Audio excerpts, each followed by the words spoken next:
Hello दोस्तों, स्वागत है आप लोगों का हमारे चैनल पर। इस क्लास में हम लोग देखते हैं यूपी पीसीएस 2023 के लिए टेस्ट सीरीज। और ये टेस्ट सीरीज जो है कि ध्येय आईएएस है, उसकी टेस्ट सीरीज का सॉल्यूशन कर रहे हैं। और इसके पहले भी 10 क्लास हो चुकी है। अगर आप लोगों ने नहीं देखा है तो एक चैनल पर प्लेलिस्ट बनी हुई है यूपी पीसीएस 2023 के लिए, जाकर उसको देख लीजिए। सभी में डिटेल से क्वेश्चन को एनालाइज किया गया है। और ये वीडियो देखने का ये फायदा होता है कि जो टेस्ट सीरीज में क्वेश्चन दिया गया है उससे संबंधित जितने भी फैक्ट हैं जो टेस्ट सीरीज में नहीं दिया गया है उसको भी हम लोग डिस्कस करते चलते हैं।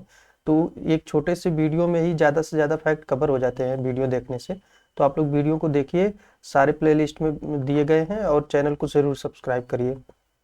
आइए आज का पहला क्वेश्चन देखते हैं। निम्नलिखित में से कौन सा एक विजयनगर साम्राज्य में रचित नहीं है?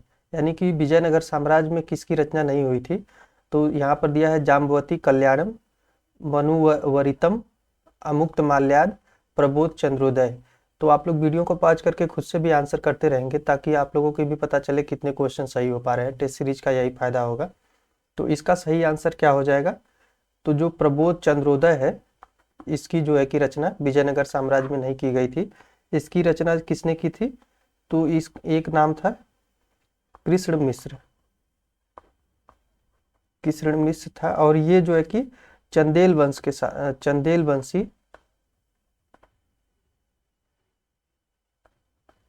चंदेल वंश का राजा था कौन? कीर्ति वर्मा। कीर्ति वर्मा, जो कीर्ति वर्मा था उसकी सभा में रहता था। बाकी जो है कि जामवंती कल्याणन और मनुवरितम और अमुक्त माल्याद, ये सभी विजयनगर साम्राज्य में रचना हुआ था। और ये जो है कि प्रबोध चंद्रोदय, इसका कृष्ण मिश्र ने किया था। चंदेल वंशी राजा था कीर्ति वर्मा, उसके सभा में रहता था। आइए अगले क्वेश्चन पर चलते हैं, देख लेते हैं अगला क्वेश्चन क्या दिया है। तो अगला कुछ प्राचीन रचनाएं दी गई हैं और रचनाकार, इनका मिलान करना है। मिलान करने से भी संबंधित क्वेश्चन एग्जाम में बहुत ज़्यादा इस समय पूछे जा रहे हैं। तो आप लोग ऐसे क्वेश्चन को जरूर सॉल्व करते रहें। आइए देखते हैं। तो अष्टाध्यायी, अष्टाध्यायी की रचना किसने की थी? तो ये इसकी रचना की है पाणिनि ने। ज़्यादातर लोगों को ये पता होता है, लेकिन यहाँ पे क्वेश्चन गलत ना होने पाए इस तरह से सॉल्यूशन करना है हम लोगों को। और महाभाष्य की रचना, महाभाष्य की रचना पतंजलि, तो बी का 4 हो जाएगा। और जो प्रबंध चिंतामणि है, इसकी रचना किसने की थी? तो इसकी रचना की थी मेरुतुंग ने, सी का 2 हो जाएगा। और परिशिष्ट पर्वन हेमचंद्र की रचना है। आइए हम लोग मिलान कर लेते हैं। तो ए का 3 हो गया, ए का 3 सभी में दिया हुआ है, और बी का 4 हो गया। तो बी का 4 ए और डी में दिया है, तो ये दोनों कट जाएंगे। आप लोग एग्जाम में भी ऐसे कर सकते हैं ताकि आप लोगों को क्वेश्चन गलत ना होने पाए। और सी का 2 हो जाएगा। सी का 2 कहाँ पर दिया है? तो इसमें दिया है सी का 2, तो ए ऑप्शन सही हो जाएगा यहाँ पे।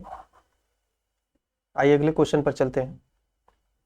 अगला क्वेश्चन क्या दिया है कि गुलाम वंश से संबंधित निम्नलिखित शासकों को उनके कालक्रम के में व्यवस्थित करें। यानी कि सभी गुलाम वंश के शासक दिए गए हैं और उनको कालक्रम के अनुसार व्यवस्थित करना है कि सबसे पहले कौन शासक था, उसके बाद कौन सा आया है। तो ये क्रम में मिलाने वाला भी क्वेश्चन आजकल बहुत ज़्यादा पूछा जा रहा है।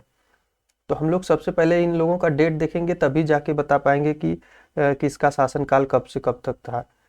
तो सबसे पहले नासरुद्दीन महमूद, इसका शासनकाल था 1246 से 65 के बीच था। और जो शमसुद्दीन क्यूमर्स था, शमसुद्दीन क्यूमर्स, इसका था 1290, 1290 में। ये बहुत ही कम समय के लिए शासक बना था, एक एक 5 से 6 महीने के लिए। और मोइजुद्दीन कैकुवाद जो था, कैकुवाद, इसका 1287 से 90 के मध्य था। यानी कैकुवाद के बाद ही क्यूमर्स बनाया जाके। और उसके बाद एक रजिया सुल्तान, तो इसका कार्यकाल था, ज़्यादातर लोगों को पता होगा, 1236 से 40 साल तक के लिए, 1236 से 40 के बीच बनी थी। तो ये एक महिला सुल्तान थी, प्रथम और आखिरी यही थी मुगल गुलाम वंश में। तो इसका अब हम लोगों को डेट पता हो गया, तो अब हम लोग अच्छे तरीके से मिला पाएंगे कि सबसे पहले किसका आएगा। तो सबसे पहले रजिया सुल्तान आ जाएगी, तो 4 हो जाएगा। उसके बाद हम लोग देख लेते हैं, तो 1287, 1290, तो नासरुद्दीन महमूद आ जाएगा। 4 के बाद एक आ जाएगा यही क्रम होगा, 4 के बाद 1 हो जाएगा। और उसके बाद क्या होगा, तो मोइजुद्दीन कैकुवाद हो जाएगा, फिर 4 1 3 और 2। तो ये ऑप्शन सही हो जाएगा यहाँ पे। इस तरह से आप लोग भी डेट लिख के मिला सकते हैं, ताकि आप लोगों के क्वेश्चन गलत ना होने पाए। और जो ये था कैकुवाद, ये कैकुवाद गुलाम वंश का अंतिम शासक था। ये भी पूछा गया है कि गुलाम वंश का अंतिम शासक कौन था, तो ये कैकुवाद ही था। ये जो दिया है मोइजुद्दीन कैकुवाद, ये गुलाम वंश का अंतिम शासक था। आइए अगले क्वेश्चन पर चलते हैं। तो फ्रेंड्स, अगर वीडियो पसंद आए तो प्लीज़ चैनल को जरूर सब्सक्राइब करें, क्योंकि चैनल को सब्सक्राइब कर लेंगे तो उससे जो है कि एक मोटिवेशन मिलता है और डेडिकेटेड होकर काम करने के लिए। तो आप लोग चैनल को जरूर सब्सक्राइब करें और वीडियो को शेयर भी करते रहें। मध्यकाल में कृष्ण भक्ति को लोकप्रिय बनाने के उद्देश्य से निम्नलिखित में से किसने 8 कवियों के समूह अष्टछाप की स्थापना की थी। यानी जो मध्यकाल में है उसमें कृष्ण भक्ति को लोकप्रिय बनाने के लिए निम्नलिखित में से किसने 8 कवियों की जो अष्टछाप की स्थापना किसने किया था। तो यहाँ वल्लभाचार्य, विट्ठलनाथ, चैतन्य महाप्रभु, शंकरदेव। तो आप लोग वीडियो को पॉज करके खुद से भी आंसर करते रहें। तो जो विट्ठलनाथ थे, इन्होंने 8 कवियों की एक बनाया था, अष्टछाप के नाम से स्थापना किया था, ये विट्ठलनाथ थे। आइए अगले क्वेश्चन पर चलते हैं। अगला क्वेश्चन दिया है कि निम्नलिखित कथनों पर विचार करें। 15वीं शताब्दी में पश्चिम भारत की चित्रकला शैली पर फारसी चित्रकला का प्रभाव पड़ने लगा था। जो 15वीं शताब्दी थी उसमें जो है कि पश्चिम क्षेत्र में जो ये थी चित्रकला, उस पर जो है कि फारसी चित्रकला का प्रभाव पड़ने लगा था। तो ये कथन बिल्कुल सही है, पहला तो सही हो जाएगा। मुगल चित्रकला शैली का विकास अकबर के शासनकाल में हुआ है, तो ये भी सही है। मुगल चित्रकला शैली का विकास जो है कि अकबर के शासनकाल में हुआ था, 1560 के बाद से ये प्रारंभ हो गया था। और जहांगीर के काल में तो चित्रकारी एकदम चरम पर थी, और जहांगीर चित्रकार का पारखी भी बहुत था। वो ये भी बता देता था कि कौन सा किसी चित्र का कौन सा भाग किस चित्रकार ने बनाया था। आइए, तो इसका सही आंसर क्या हो जाएगा, दोनों ही सही हो जाएंगे। आइए अगले क्वेश्चन पर चलते हैं। अगला क्वेश्चन देख लेते हैं कौन सा दिया है। तो अगला क्वेश्चन दिया है, नीचे 2 कथन दिए गए जिनमें से एक अभिकथन है और दूसरा कारण है और कहा गया है। यानी कथन और कारण से संबंधित क्वेश्चन पूछा गया है। तो यहाँ पर दिया है कि प्राचीन वास्तुकला में शिल्पकला और चित्रकला की आज की तुलना में पहले कहीं अधिक गहरा संबंध था, और वर्तमान समय की तुलना में प्राचीन भारत में कलाओं का विभाजन नहीं था। वास्तुकार, शिल्पकार, चित्रकार अक्सर एक ही व्यक्ति होता था। तो यहाँ क्या कहा जा रहा है कि प्राचीन भारत में वास्तुकला, शिल्पकला, चित्रकला में आज की तुलना में पहले कहीं अधिक गहरा संबंध था। यानी कि जो आज जो अलग अलग विभाग हो गए हैं, जैसे वास्तुकला का अलग है, शिल्पकला अलग है, चित्रकला का अलग है। तो इसमें ये जो चित्रकला होता है चित्रों से संबंधित होता है, और वास्तुकला जो स्थापत्य कला है जिसको कहा जाता है, मंदिर बनाया जा रहा है या विभिन्न इमारतें बनाई जा रही हैं, और शिल्पकला जो मूर्तिकार होते हैं। तो इन तीनों में जो है कि गहरा संबंध था। और यहाँ पर कारण क्या कहा जा रहा है कि कारण दिया जा रहा है कि प्राचीन कलाओं में कलाओं का विभाजन नहीं था। यानी वास्तुकला, शिल्पकला, चित्रकार एक ही व्यक्ति होता था, यानी एक ही व्यक्ति सारे कार्य कर लेते थे। वो अगर जो है कि वास्तुकार है तो शिल्पकार भी है, चित्रकार भी है, सभी कार्य कर लेता था। तो इनमें जो है कि संबंध गहरे संबंध थे, एक ही व्यक्ति यानी जब होगा तो गहरे संबंध होंगे ही। तो कथन और कारण दोनों ही सही दिया है, ये सही हो जाएगा यहाँ पे आंसर। अगला क्वेश्चन दिया है कि बैताल देउल मंदिर अवस्थित है। तो जो बैताल देउल मंदिर है ये कहाँ पर अवस्थित है, भुवनेश्वर, भोपाल, आगरा और रायपुर। आप लोग वीडियो को पॉज करके खुद से भी आंसर करते रहें। तो ये भुवनेश्वर में है, भुवनेश्वर उड़ीसा में है बैताल देउल मंदिर। और इसकी रचना किसने किया था, ये जो है कि बैताल देउल मंदिर 8वीं शताब्दी में बना है, 8वीं शताब्दी में बना हुआ है मंदिर। और जो है कि ये खाखरा शैली एक होती है, खाखरा शैली में बना हुआ है, खाखरा शैली को प्रदर्शित करता है ये। और ये जो है कि किसका मंदिर है, तो देवी चामुंडा का मंदिर है। आइए अगले क्वेश्चन पर चलते हैं फ्रेंड्स, देख लेते हैं अगला क्वेश्चन। तो निम्नलिखित युग्मों में से कौन सा सही सुमेलित नहीं है, यानी कि सही सुमेलित नहीं है, इसके बारे में पूछा गया है। तो उत्तर प्रदेश का नौटंकी दिया है, गुजरात का लेजिम दिया है, महाराष्ट्र का तमाशा दिया है और पश्चिम बंगाल का जात्रा दिया है। तो आप लोग वीडियो को पॉज करके खुद से भी आंसर करते रहें। तो जो गुजरात का लेजिम दिया है ये सुमेलित नहीं है, तो यहाँ पर जो है कि बी ऑप्शन सही हो जाएगा। गुजरात का लेजिम नहीं है, ये जो लेजिम है ये महाराष्ट्र का है, महाराष्ट्र का है। बाकी जो है कि उत्तर प्रदेश का नौटंकी नृत्य नाटक है और महाराष्ट्र का तमाशा और पश्चिम बंगाल का जात्रा, ये सही है। लेजिम गुजरात का नहीं, ये महाराष्ट्र का दिया गया है। गुजरात का एक होता है नृत्य, भवाई होता है, भवाई। तो बी ऑप्शन सही हो जाएगा यहाँ पे। अगला क्वेश्चन देख लेते हैं क्या दिया है। तो अगला क्वेश्चन दिया है कि महापुराणों में प्रमुख विषयों की संख्या कितनी है, यानी जो विषयों की संख्या पूछा है, महापुराणों में विषयों की संख्या उसकी पूछा है। ये नहीं पूछा कि कितने पुराण होते हैं, कुल पुराण कितने हैं। तो ये है कुल पुराण 18 पुराण है, जिसमें सबसे पुराना कौन सा है, सबसे पुराना है मत्स्य पुराण। तो इसमें यहाँ पर विषयों की संख्या पूछा जा रहा है, तो 1, 3, 5 और 9। तो इसमें विषयों की संख्या कितनी हो जाएगी, तो कुल 5 विषय हैं। महापुराणों में विषयों की संख्या कुल 5 है। ये कौन कौन से हैं, तो एक पहला होता है सर्ग, दूसरा प्रतिसर्ग, तीसरा होता है मनवंतर, मनवंतर, और चौथा हो जाएगा सूर्यवंश और चंद्रवंश, चंद्रवंश, और पांचवा और आखिरी हो जाएगा वंशानुचरित, वंशानुचरित हो जाएगा। तो ये 5 विषय कुल दिए गए हैं, आप लोग इनको रटने की जरूरत नहीं है, बस ये ध्यान में रखिए कि कुल 5 विषय होते हैं। अगला क्वेश्चन दिया कि प्राचीन भारतीय इतिहास के संदर्भ में पहाई, महावी, रीवा, रोहा और ससीपहा, ये जो है कि क्या है, पहाड़ियां हैं, कवियत्रियां हैं, भाषा शैली और नृत्य हैं। तो ऐसे क्वेश्चन भी कभी कभी एग्जाम में पूछ लेता है जो एकदम अलग से होते हैं, लेकिन इनको भी ध्यान में रखते रहे ताकि एग्जाम में कोई भी क्वेश्चन गलत ना होने पाए। तो ये कवियत्रियां हैं जो प्राचीन भारतीय इतिहास में पहाई, महावी, रेवा और ससीपहा हैं, ये जो है कि प्राचीन भारत में की कवियत्रियां हैं। आइए अगले क्वेश्चन पर चलते हैं, देख लेते हैं अगला क्वेश्चन क्या दिया है। तो सल्तनत काल में लिखित में से कौन अधिकारी सुल्तान के अंगरक्षकों का प्रधान होता था। ये क्वेश्चन कई बार एग्जाम में पूछा गया है कि सल्तनत काल में सुल्तान के अंगरक्षकों का प्रधान होता था, उसे क्या कहा जाता था। अमीर बहर, मुशरिफ ए मुमालिक, अमीर दाद और सर जानदार। तो जो सुल्तान का संरक्षक होता था, उसके संरक्षक होते थे, उसके प्रधान को क्या कहा जाता था, तो ये कहा जाता था सर जानदार। तो इसका डी ऑप्शन सही हो जाएगा। आइए अगले क्वेश्चन पर चलते हैं।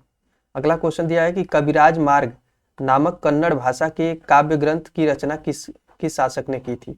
तो जो कविराज मार्ग नामक कन्नड़ भाषा का एक ग्रंथ है, ये बहुत ही इंपॉर्टेंट क्वेश्चन है, कई बार पूछा गया एग्जाम में, तो आप लोग जरूर नोट करेंगे। इसमें दक्षिण भारत के कुछ इतिहास से संबंधित क्वेश्चन ज्यादा है, लेकिन इन सारे क्वेश्चनों को पढ़ लेने के बाद आप लोगों को दक्षिण भारत के इतिहास और जो मध्यकाल के इतिहास है उससे संबंधित कोई भी क्वेश्चन छूटने नहीं पाएंगे, सारे क्वेश्चन एग्जाम में हो जाएंगे। तो आप लोग जरूर इसको नोट करेंगे और वीडियो को जरूर पूरा देखा करिए। धर्मपाल, दंतीदुर्ग, अमोघवर्ष, कृष्णदेव राय। तो जो कविराज मार्ग है इसकी कन्नड़ भाषा में रचना किसने किया था, तो आप लोग वीडियो को पॉज करके खुद से भी आंसर करते रहे। तो जो अमोघवर्ष था इसी ने किया था, तो सी ऑप्शन यहाँ पर सही हो जाएगा। अमोघवर्ष ने कविराज मार्ग नामक काव्य ग्रंथ की रचना की थी और ये पूछा गया कि किस भाषा में, तो कन्नड़ भाषा में किया था। अमोघवर्ष जो है कि ये राष्ट्रकूट वंश का शासक था, राष्ट्रकूट वंश का शासक, राष्ट्रकूट वंश का शासक था।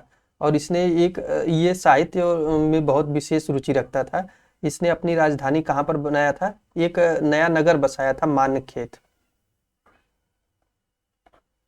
मान्यखेत। तो राष्ट्रकूटों की जो राजधानी थी अमोघवर्ष के टाइम पे वो मान्यखेत थी, इसी को राजधानी भी बनाया था। पहले एक नया नगर बनाया, उसके बाद इसको राजधानी बना दिया। ये पूछा गया था एग्जाम में।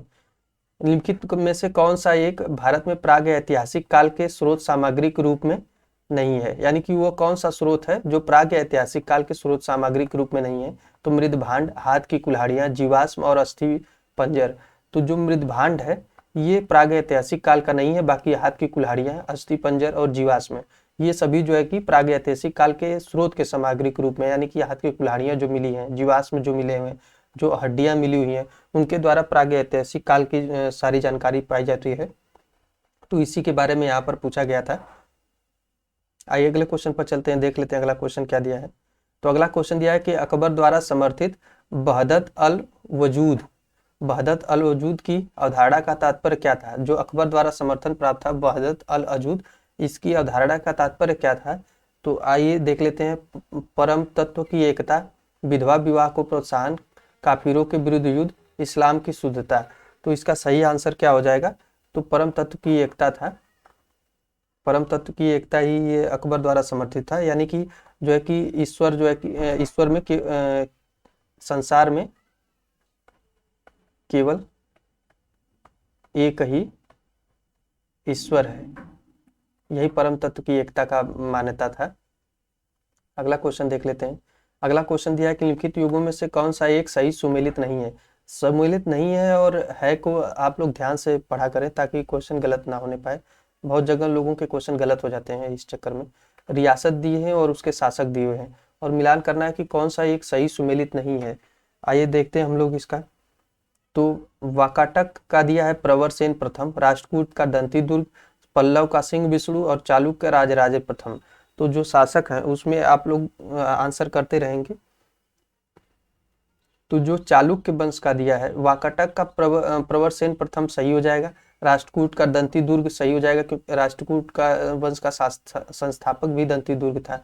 पल्लव सिंह विष्णु और जो चालुक्य दिया हुआ है ये गलत दिया हुआ है, तो यहाँ पर डी ऑप्शन सही हो जाएगा।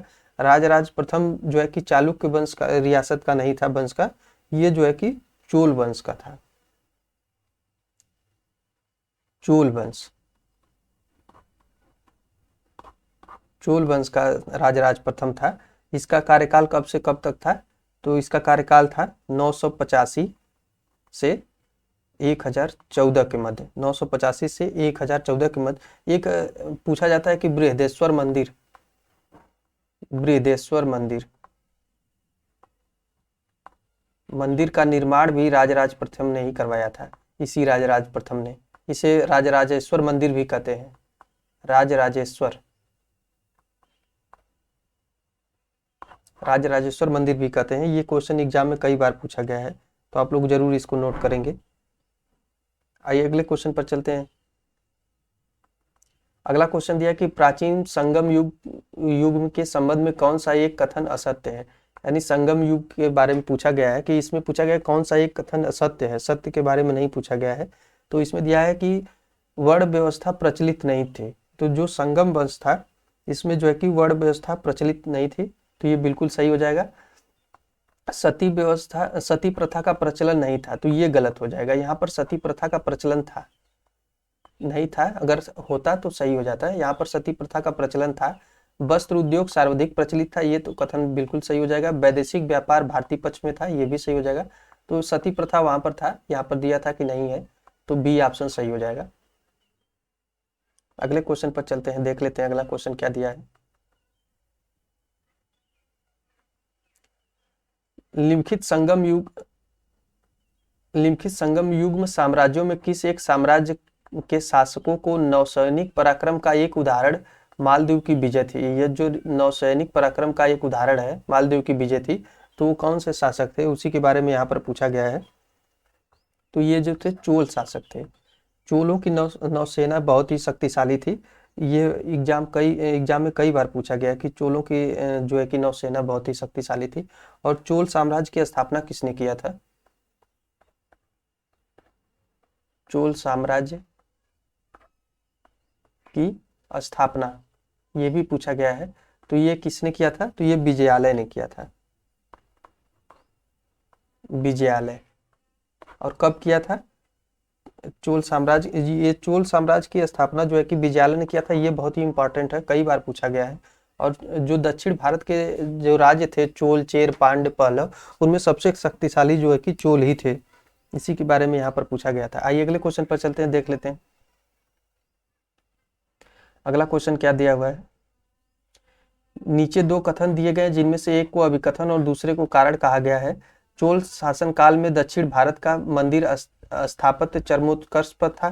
तो ये कथन बिल्कुल सही हो जाएगा, क्योंकि चोल शासन में दक्षिण भारत में द्रविड़ शैली में मंदिरों का निर्माण करवाया गया था विशेषकर।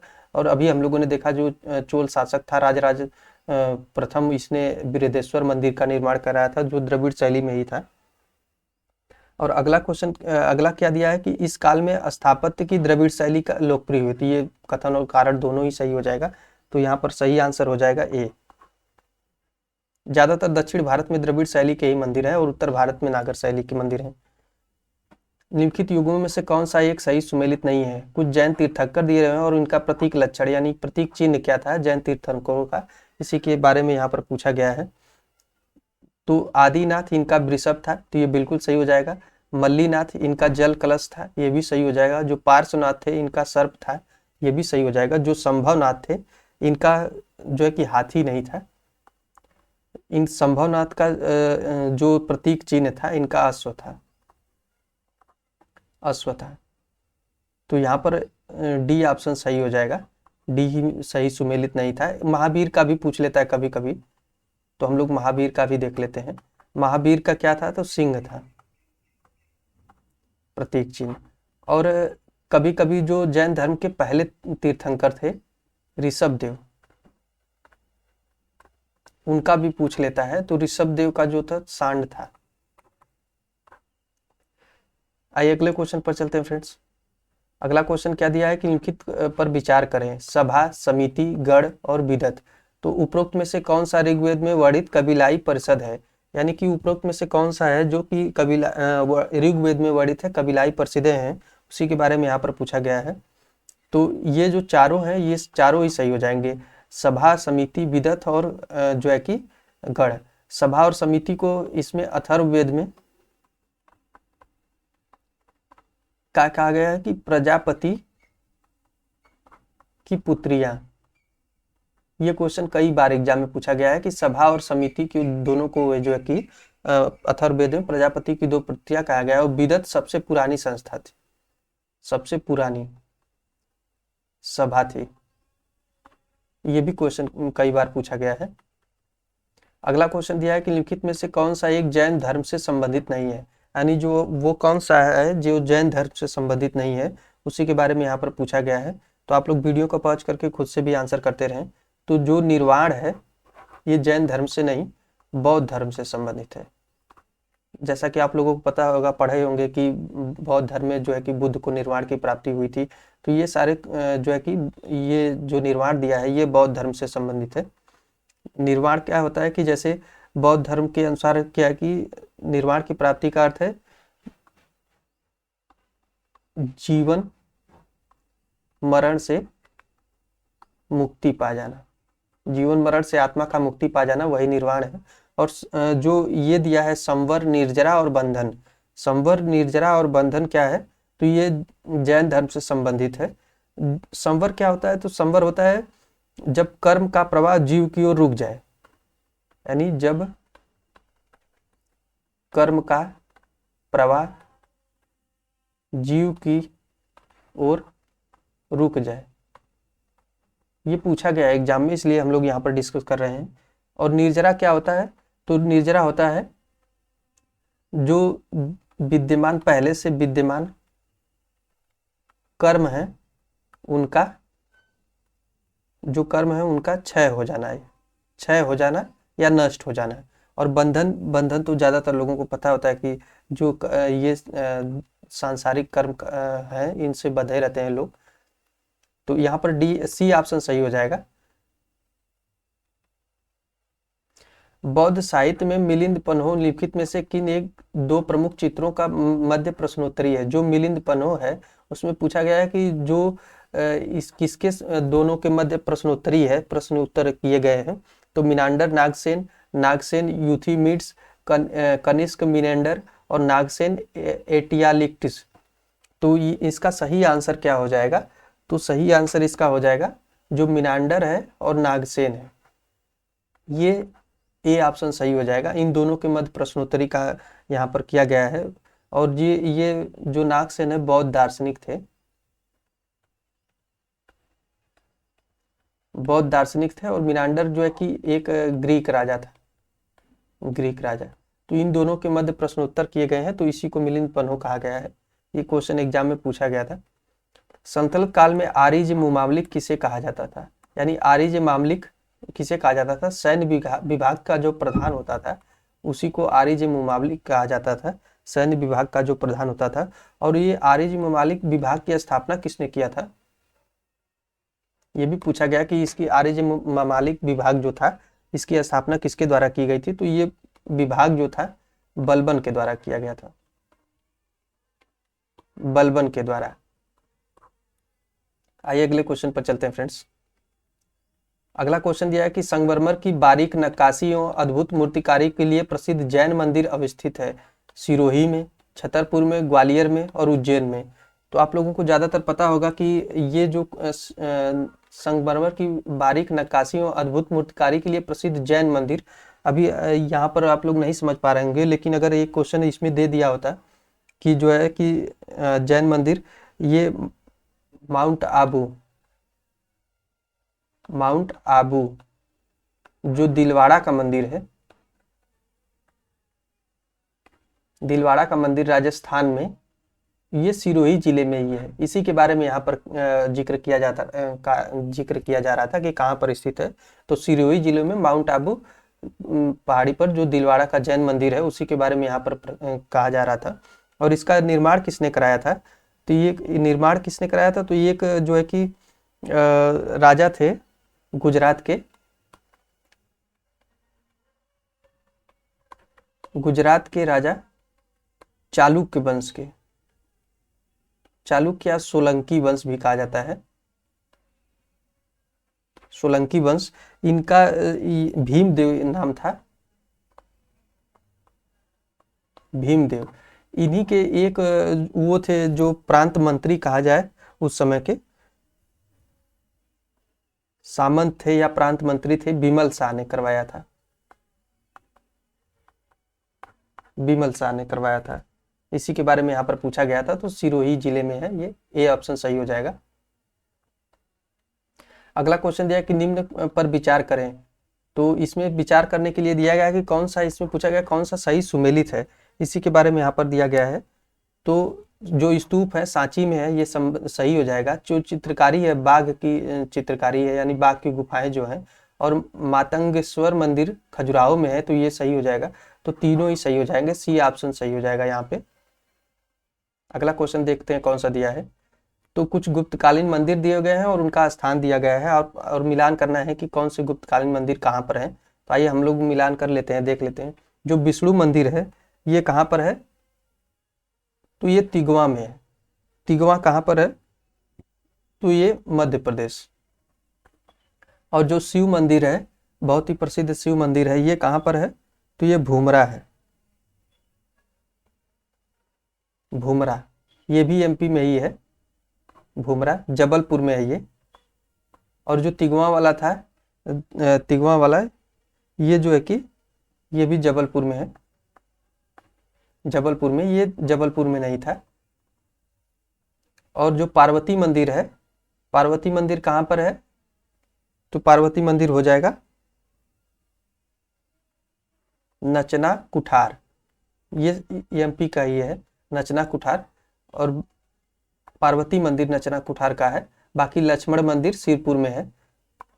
तो डी का 3 हो जाएगा। तो ए का 2 हो जाएगा।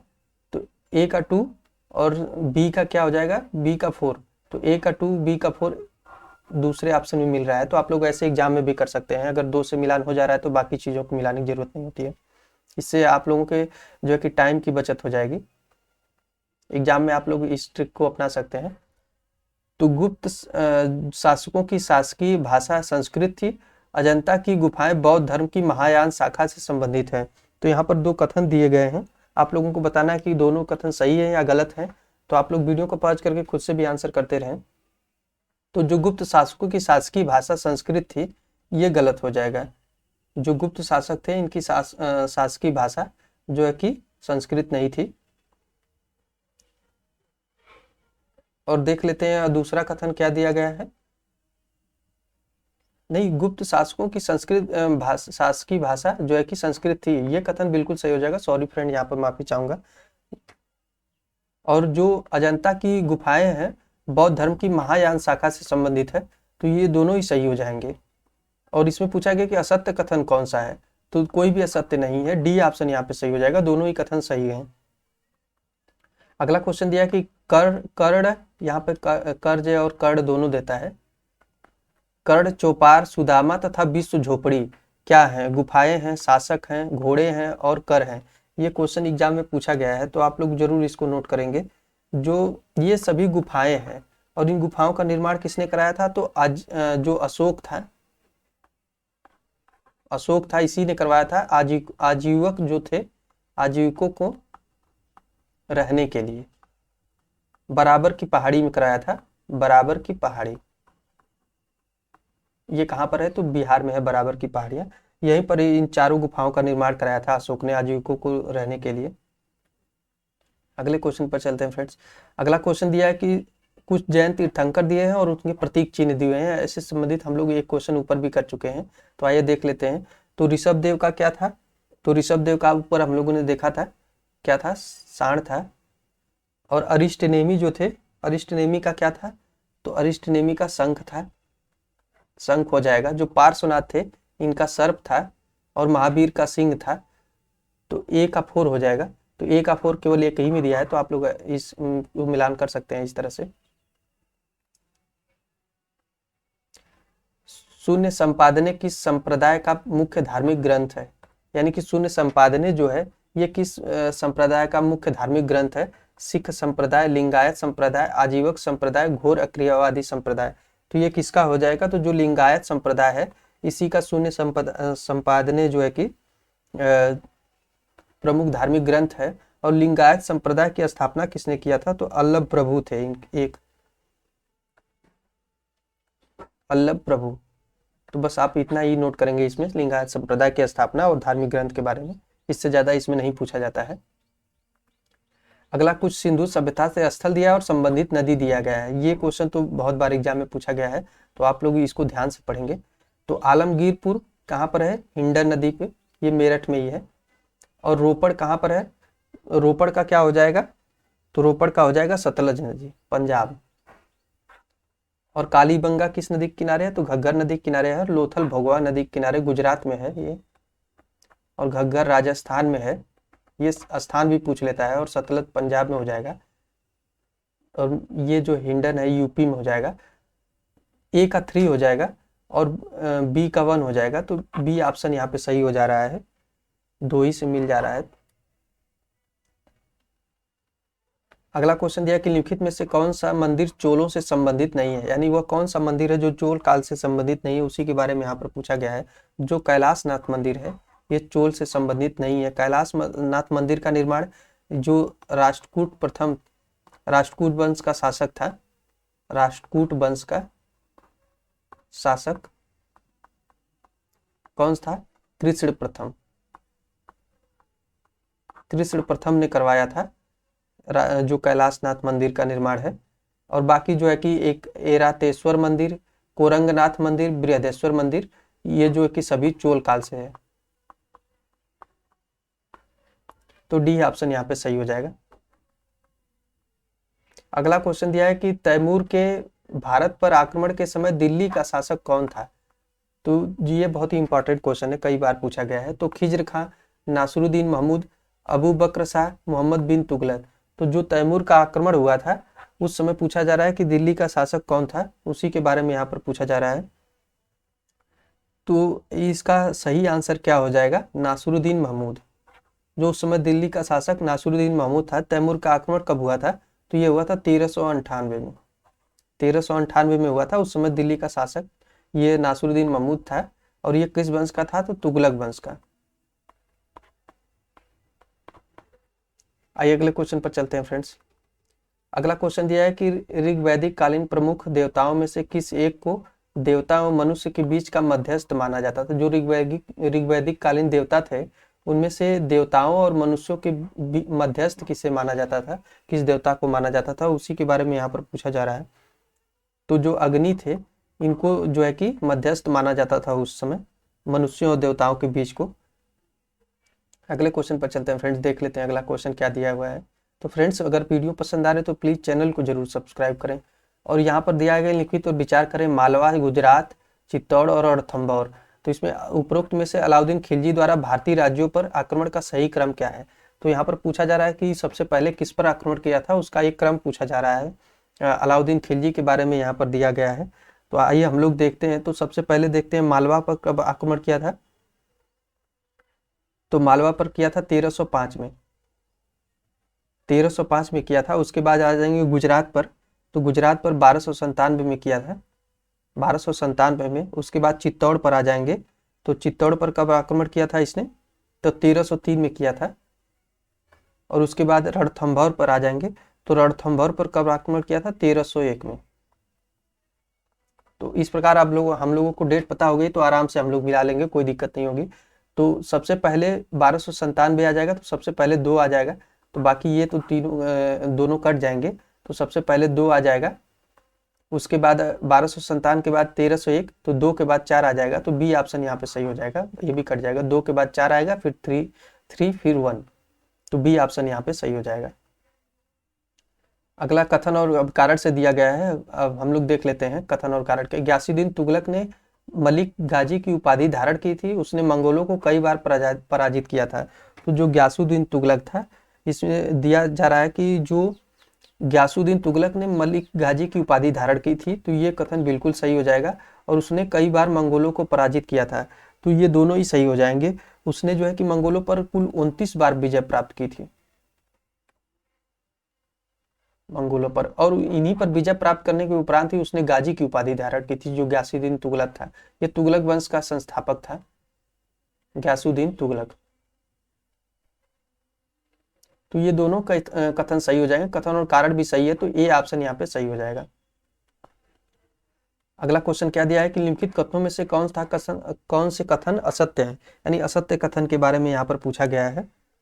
तो आइए देखते हैं हम लोग। मोहम्मद बिन तुगलक ने कृषि सुधार हेतु एक कदम उठाए थे, यानी कि मोहम्मद बिन तुगलक ने कृषि सुधार हेतु कदम उठाए थे, ये कथन बिल्कुल सही है। इसीलिए उसने जो है कि दीवाने अमीर को ही, ये कृषि विभाग था, ये भी कुछ कई बार पूछा गया कि दीवाने अमीर को ही विभाग की स्थापना किसने की थी। तो ये मोहम्मद बिन तुगलक ने ही किया था, कृषि में सुधार हेतु नाम से अलग विभाग की स्थापना की थी। तो ये दोनों ही कथन सही हो जाएंगे। यहाँ पर पूछा था असत्य कौन सा है। तो आप लोग सत्य और असत्य को ध्यान से पढ़ा करें ताकि एग्जाम में कोई क्वेश्चन गलत ना होने पाए। तो डी ऑप्शन सही हो जाएगा, यहाँ पे कोई भी असत्य नहीं है। यहाँ पर हम लोग इस टेस्ट सीरीज में जो है कि मध्यकालीन इतिहास और दक्षिण भारत के इतिहास के बारे में सारे क्वेश्चन को डिस्कस कर ले रहे हैं। इसके बाद आप लोगों को इन टॉपिक से कोई भी क्वेश्चन करने की जरूरत नहीं होगी। जितने भी एग्जाम में पूछे जाते हैं सभी क्वेश्चन यहाँ पर लगभग डिस्कस हो गए हैं। बाकी अगले टेस्ट सीरीज में जो है कि हम लोग मॉडर्न हिस्ट्री के क्वेश्चन को सॉल्व करेंगे। तो आप लोग पहले इसको सॉल्व कर लीजिए और चैनल को जरूर सब्सक्राइब किया करें। निम्नलिखित में से कौन सी एक घटना के संबंध में मोहम्मद बिन तुगलक से नहीं है, यानी वह कौन सी घटना है जिस मोहम्मद बिन तुगलक से संबंधित नहीं है। ये क्वेश्चन कई बार एग्जाम में पूछा गया है, ये बहुत ही इंपॉर्टेंट है। आइए देखते हैं हम लोग। तो जो दोआब में कर वृद्धि, सांकेतिक मुद्रा का प्रचलन, दीवाने खैरात की स्थापना और खुरासन का कराची अभियान, खुरासन तथा कराची अभियान। तो जो मोहम्मद बिन तुगलक है इसने दोआब में कर वृद्धि कर दी थी और कर वृद्धि करते ही यहाँ पर सूखा पड़ गया और इसका ये योजना फेल हो गई। ये पूछा जाता है कि उसकी कौन कौन सी योजनाएं फेल हो गई। और सांकेतिक मुद्रा का प्रचलन कर दिया, ये भी पूछा जाता है कि सांकेतिक मुद्रा का प्रचलन किसने किया था। तो मोहम्मद बिन तुगलक ने ही किया था। और जो खुरासन तथा कराची का अभियान था ये जो है कि मोहम्मद बिन तुगलक ने ही किया था। बाकी दीवान खैरात विभाग की स्थापना, दीवान खैरात विभाग की स्थापना इसके द्वारा नहीं किया गया था। ये किसके द्वारा किया गया था, जो दीवान खैरात था, तो ये किया था फिरोज शाह तुगलक के द्वारा, फिरोज शाह तुगलक के द्वारा। ये एक तरह से दीवान खैरात ये क्या था, तो ये जो होता है कि गरीबों की देखभाल के लिए, अनाथों की देखभाल के लिए जो है कि एक विभाग बनाया गया था। गरीब अनाथ जो विधवा, इनके भरण पोषण के लिए दीवाने खैरात या दान विभाग जिसे कहते हैं, दान विभाग बनाया गया था। ये फिरोज शाह तुगलक के द्वारा। और एक मोहम्मद बिन तुगलक से यहाँ पर डिस्कस कर लेते हैं हम लोग कि दोआब में कर वृद्धि, सांकेतिक मुद्रा का प्रचलन, खुरासन और कराची अभियान, और एक इसकी एक अन्य योजना थी जो थी राजधानी परिवर्तन। ये भी पूछा गया है, राजधानी परिवर्तन, इसको जरूर नोट करेंगे आप लोग। और ये राजधानी दिल्ली से कहां पर ले गया था? दिल्ली से दौलताबाद, दौलताबाद ये पूछा गया है। दौलताबाद जो देवगिरी था उसी का नाम दौलताबाद रख दिया था। आइए अगले क्वेश्चन पर चलते हैं फ्रेंड्स, देख लेते हैं अगला क्वेश्चन क्या दिया है। तो आजीवक थे एक क्या था, यानी आजीवक जो थे एक क्या थे? सैन्य संगठन, व्यापारी संगठन, धार्मिक संप्रदाय था। ऊपर हम लोगों ने डिस्कस किया था कि आजीविकों को रहने के लिए एक जो है कि अशोक ने गुफाएं बनवाई थी बराबर की पहाड़ियों में 4, तो उसी के बारे में यहाँ पर पूछा गया कि आजीवक क्या थे, तो ये धार्मिक संप्रदाय थे। आजीवक संप्रदाय की स्थापना किसने किया था? तो इसकी स्थापना किया था, एक थे व्यक्ति मक्खली पुत्र गोसाल, मक्खली पुत्र गोसाल, ये जो है कि आजीवक संप्रदाय की स्थापना किया था। ये जो है कि नास्तिकवादी भौतिकवादी था, नास्तिकवादी भौतिकवादी संप्रदाय था। आइए अगले क्वेश्चन पर चलते हैं फ्रेंड्स, देख लेते हैं अगला क्वेश्चन क्या दिया हुआ है। तो एरड़ अभिलेख का संबंध निम्नलिखित में से किस एक गुप्तकालीन शासक के साथ है?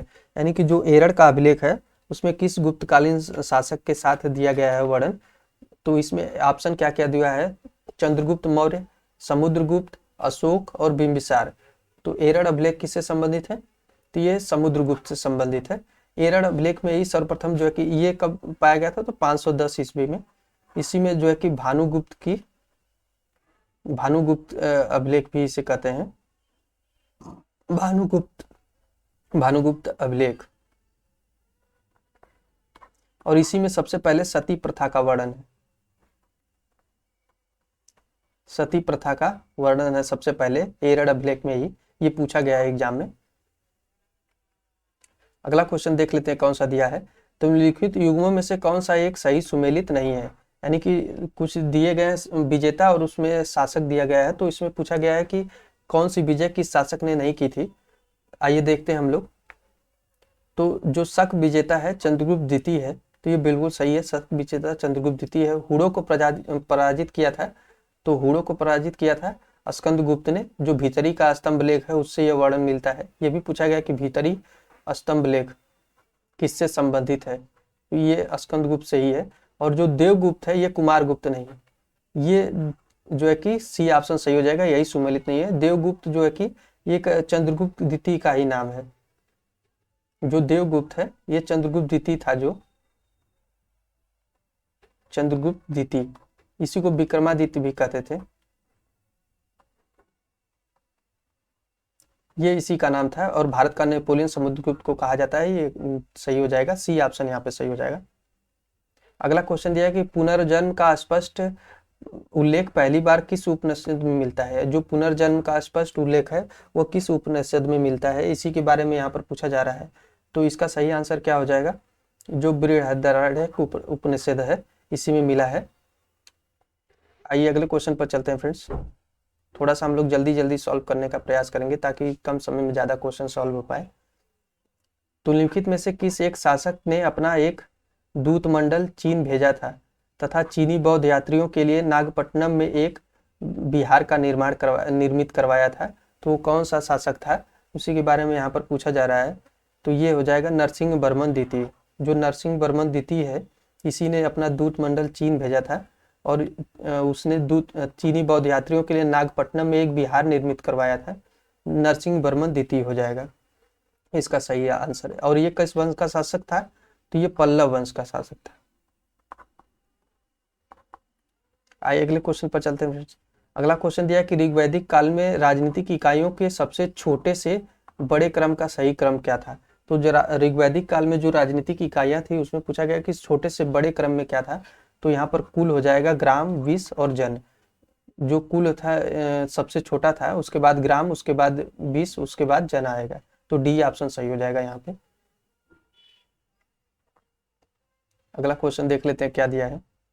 अगला क्वेश्चन दिया है कि निम्नलिखित में से किस एक हड़प्पा स्थल को पक्की मिट्टी के बने हल का प्रतिरूप मिला है, यानी किस हड़प्पा स्थल से पक्की मिट्टी के जो है कि हल का साक्ष्य मिला है, तो वो कौन सा हड़प्पा स्थल हो जाएगा, तो ये हो जाएगा बनावली। बनावली से पक्की मिट्टी के हल का साक्ष्य मिला हुआ है। ये कहाँ पर है, तो ये हरियाणा में है। ये भी पूछा गया कि बनावली कहाँ पे है। अगला क्वेश्चन क्या है, तो अगला क्वेश्चन दिया है कि निम्नलिखित में से कौन सा स्तूप के संबंध में सत्य नहीं है, यानी स्तूपों के बारे में पूछा गया है कि कौन सा सत्य नहीं है। तो इसके ऊपर छत्र होता था, इसके चारों ओर वेदिका होती थी, इसमें गर्भगृह होता था।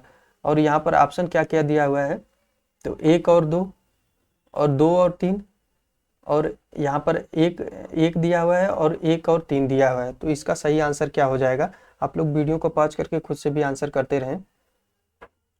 तो जो इसमें दिया है कि गर्भगृह नहीं, गर्भगृह होता है, तो ये बिल्कुल गलत हो जाएगा। यहाँ पर जो है कि गर्भगृह नहीं होता था। और उसमें पूछा गया है कि सत्य कौन से हैं, तो इसमें तीसरा गलत हो जाएगा।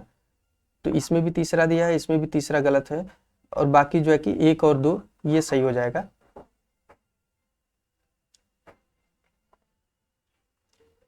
अगला क्वेश्चन दिया है कि ऋग्वैदिक कालीन देवता इंद्र के संबंध में निम्नलिखित कथनों में से कौन सा कथन सत्य नहीं है, यानी ऋग्वैदिक कालीन देवताओं में इंद्र के बारे में दिया गया है और उसमें पूछा गया है कि कौन सा सत्य नहीं है।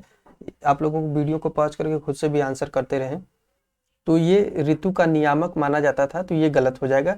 जो ऋतु का नियामक था ये वरुण को माना जाता था, वरुण को, इंद्र को नहीं। और बाकी जो है कि ये ऑप्शन यहाँ पे सही हो जाएगा। और इंद्र के बारे में भोज एवं सोमरस पान करते थे, ये सही हो जाएगा। सर्वाधिक सूत्र इन्हीं को समर्पित है। जो ऋग्वेद में 250 सूत्र हैं, इंद्र को ही समर्पित है। ये भी पूछा गया कितने सूत्र हैं, तो सर्वाधिक इन्हीं को समर्पित है। उसके बाद तो ये ऑप्शन सही हो जाएगा। अगला क्वेश्चन क्या दिया है कि कुछ राजवंश दिए गए हैं और उनकी राजधानियां हैं, उनसे मिलान करना है। तो जो गुजरात के चालुक्य वंश है, इनकी राजधानी कहाँ पर थी, तो अनिलवाड़ थी। और चेदी के कलुचुरी जो थे, इनकी राजधानी कहाँ पर थी, तो इनकी त्रिपुरी में थी। और मालवा के परमार जो थे, इनकी राजधानी कहाँ पर थी, तो इनकी धारा थी। और शाकंभरी के चौहान अजमेर थी। तो इसका सही आंसर क्या हो जाएगा, ए का 1 हो जाएगा, बी का 2 हो जाएगा, ए का 1, बी का 2, सी का 4 हो जाएगा। तो ए ऑप्शन सही हो जाएगा यहाँ पे। तो फ्रेंड्स, इस प्रकार हम लोगों ने कुल 99 क्वेश्चन को सॉल्व कर लिया है। अगले वाले वीडियो में जो है कि बाकी के सारे क्वेश्चन सॉल्व कर लेंगे। तो आप लोग वीडियो को लाइक और शेयर कर दीजिए और चैनल को जरूर सब्सक्राइब करिए। Thank you.